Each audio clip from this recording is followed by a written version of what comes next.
Mengenal cara kerja tubuh biasanya diajarkan pada anak ketika kelas 4 hingga 6 SD, salah satunya materi sistem pencernaan. Yuk Moms, bantu si kecil mengenal sistem pencernaan, simak materi belajar di rumah hari ini ya.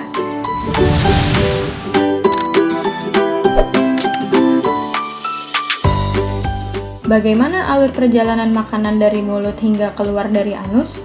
Proses pencernaan makanan pada manusia dimulai dari mulut yang berfungsi untuk mengunyah makanan. Proses pengunyahan makanan dilakukan oleh gigi. Selain gigi, di dalam mulut juga ada lidah dan kelenjar air liur. Lidah berfungsi untuk membantu menggerakkan makanan di dalam mulut, sedangkan air liur membantu makanan bisa ditelan dan membuat kita bisa merasakan rasa dari makanan. Setelah dari mulut, makanan akan melalui faring, yaitu pintu menuju tenggorokan dan kerongkongan. Pintu ini berfungsi agar makanan masuk ke kerongkongan atau esofagus dan tidak salah masuk ke saluran pernapasan. Dari esofagus, makanan akan didorong masuk ke lambung. Gerakan mendorong makanan ke lambung secara perlahan ini disebut sebagai gerakan peristaltik.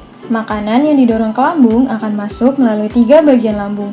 Bagian pertama lambung adalah bagian pangkal atau kardiak, bagian tengah yaitu fundus, dan bagian akhir yang disebut pilorus. Pencernaan makanan di lambung akan terjadi secara mekanik dan kimiawi.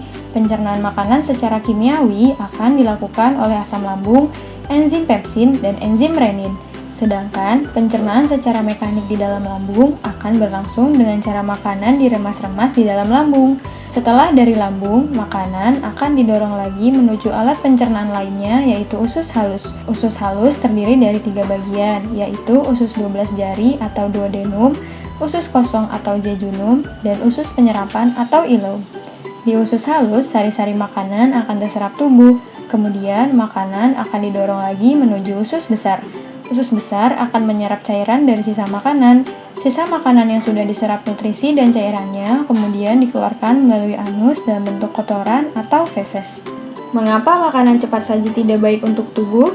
Lalu, apa akibatnya jika terlalu banyak mengkonsumsi makanan cepat saji?